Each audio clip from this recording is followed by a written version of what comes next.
Imagine waking up in a world where a single discovery in Ghana sends shockwaves through Washington, London, Beijing, and every global stock market in between. A discovery so massive, so unimaginable, that it threatens the balance of global power itself. For decades, Africa was seen as the place where wealth was extracted, not the place where history was rewritten. But that ends today. In the dense forests of Ghana's Ashanti region, Indian scientists uncover a secret buried deep beneath the earth, an untouched gold reservoir so enormous it defies every geological prediction. Not a mine, not a deposit, a hidden river of pure economic power.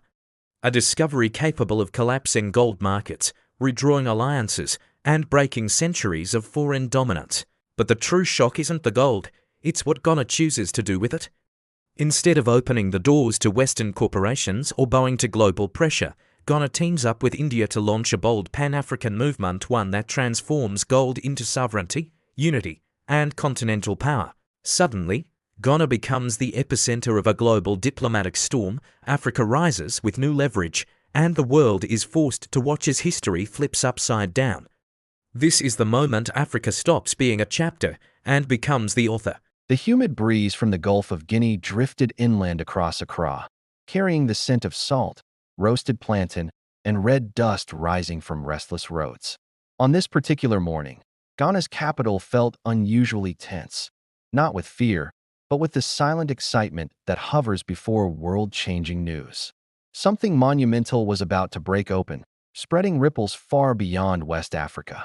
In the ministries, the markets, the newsroom floors, and the offices of foreign missions, whispers had been multiplying for weeks. And now the world's eyes, especially those from Washington, London, Beijing, Moscow, and New Delhi, were drawn sharply toward Ghana. But the shockwave did not begin in the capital. It began quietly in the forested heart of the Ashanti region, miles away from the polished corridors of power. There, beneath layers of soil that had witnessed centuries of kingdoms, rivalries, and colonial ambitions, an Indian geological research team had stumbled upon something extraordinary, something that would ignite debates and reshape alliances across continents. For years, the Indian Institute of Earth Sciences had been collaborating with Ghana's Geological Survey Authority on eco-mapping and mineral analysis. What started as a small academic partnership funded by an Indian development grant evolved into a deeper technological exchange.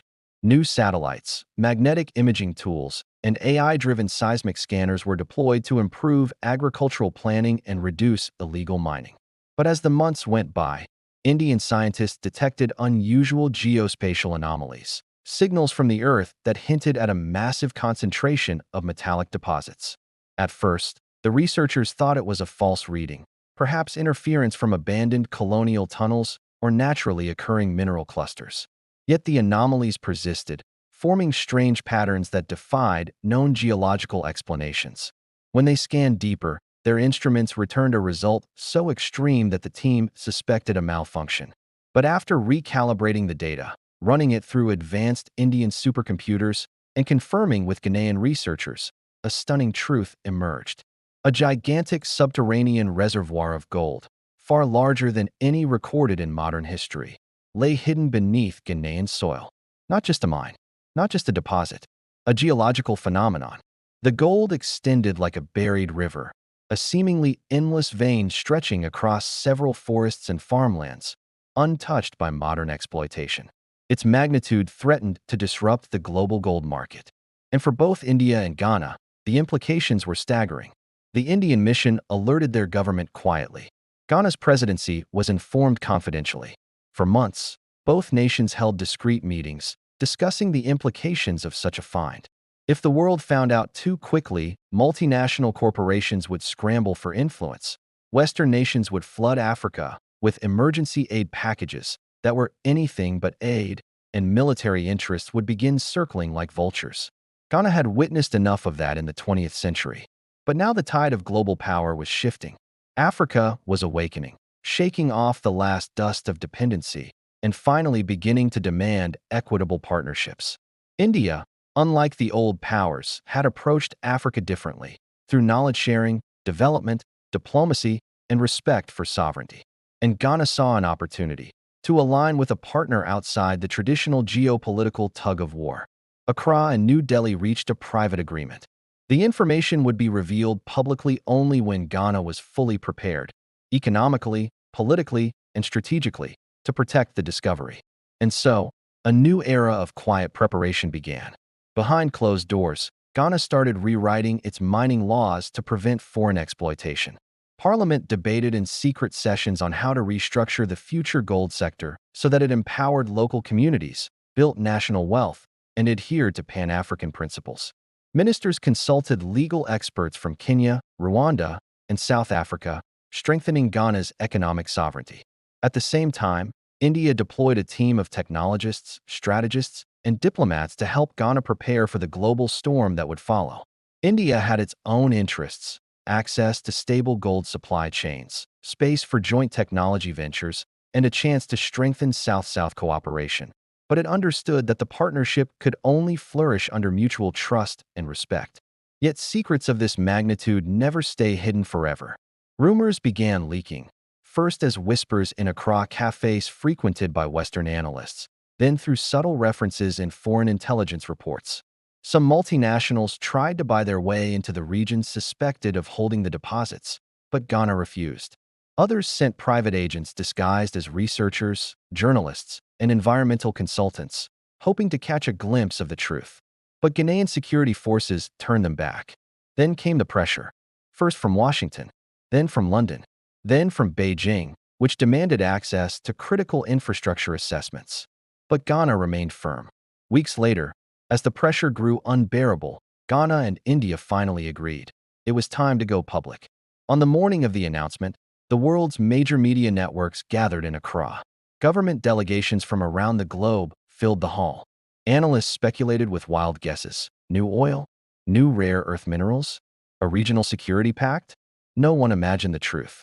The Ghanaian president stepped up to the podium, his voice calm, resolute, and charged with history. He spoke about sovereignty, about Africa's right to control its resources, about the legacy of exploitation and the need for a new global partnership model. Then he paused, allowing the silence to thicken. Today, he declared, we reveal a discovery that changes not only Ghana's destiny, but Africa's place in the world. Screens lit up with high-resolution geological images. The crowd gasped. The Indian Minister of External Affairs took the podium next, confirming the scientific data, detailing the joint research, and praising Ghana's leadership. Together, they unveiled the truth. The largest gold discovery in modern history had been found in Ghana. Within minutes, global markets trembled. Gold prices plunged, then surged erratically. Politicians scrambled. Analysts panicked. Social media erupted. Africa, long underestimated, long exploited, was suddenly at the center of global power calculations. But what stunned the world the most was not the gold itself. It was the announcement that followed. Ghana and India were launching a Pan-African gold development framework, one that would include Kenya, South Africa, Uganda, Rwanda, Tanzania, Nigeria, and other African states. The aim was to build African-owned processing hubs, establish gold-backed development funds, and strengthen cross-continental trade. It was a bold defiance of the old system. Instead of exporting raw resources to the West or East, Africa would refine, trade, and utilize its own wealth. The West reacted with predictable skepticism. The European Union called for resource transparency. The United States warned of geopolitical imbalances. China expressed concerns regarding equitable access. But African nations, for the first time in generations, stood unified. In the following weeks, Accra transformed into the new epicenter of global diplomacy.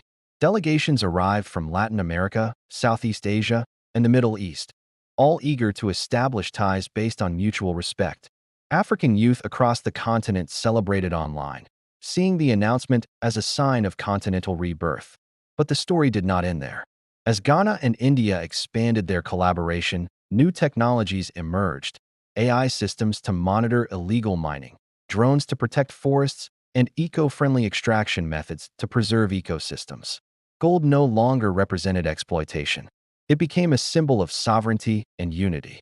In Pan-African circles, thinkers and activists hailed the discovery as a spiritual return to Africa's ancient role as a cradle of wealth and civilization. Historians argued that the gold of Ghana, Mali, and Songhai once shaped world trade, and now it would again. Meanwhile, Western intelligence agencies scrambled to understand how such a massive discovery had remained hidden. Many suspected India had shielded Ghana from foreign surveillance. Their suspicions were not unfounded. India's advanced satellite networks had indeed helped mask the discovery during sensitive reforms. But even as geopolitical tensions rose, Ghana remained grounded in its principles. The government launched a 5-year plan to ensure that gold wealth flowed to education, healthcare, renewable energy, infrastructure, and agriculture. Rural communities became stakeholders. The youth were integrated into new technology hubs, and the Pan-African Gold Framework gained momentum, drawing more African countries into economic cooperation outside traditional power blocks. Months later, the first Pan-African gold refinery, funded jointly by Ghana and India, opened in Kumasi. It was not just a factory. It was a statement. Africa was done sending unprocessed wealth abroad. Global corporations attempted to intervene. Lobbyists offered huge deals. Intelligence agencies tried to destabilize rural mining areas. But Ghana and its partners resisted, protected by a web of regional alliances and India's diplomatic support. Then something unexpected happened. Inspired by the success of the Gold Framework, African nations began negotiating similar partnerships for lithium, cobalt, agriculture, and renewable technologies. What started with gold became a continental movement. The global balance of power began to shift. By the time a year had passed, Ghana had become one of the most influential voices in global economic forums. India strengthened its role as a key ally of the global South, and Africa, for the first time in modern history, held a powerful seat at the negotiating table. But even with all the geopolitical drama, the heart of the story remained simple. Ghana's gold discovery had not only revealed hidden wealth, it had awakened a continent. Young Africans began imagining new futures, not ones shaped by foreign interests, but by their own vision, creativity, and unity. Pan-Africanism experienced a renaissance, not as an ideological dream, but as a practical roadmap. In Accra, the Ghanaian president addressed the continent once more. He spoke not of gold, but of destiny. Our wealth is not beneath our feet, he said. It is in our unity, in our courage, and in our refusal to repeat the past. Gold is only a reminder of what Africa has always been, a continent of abundance, brilliance, and unmatched potential. As he stepped away from the podium, the applause echoed like a promise across Africa, a promise that this time, the story would not be written by outsiders. This time, the shockwave belonged to Ghana, and the future belonged to Africa.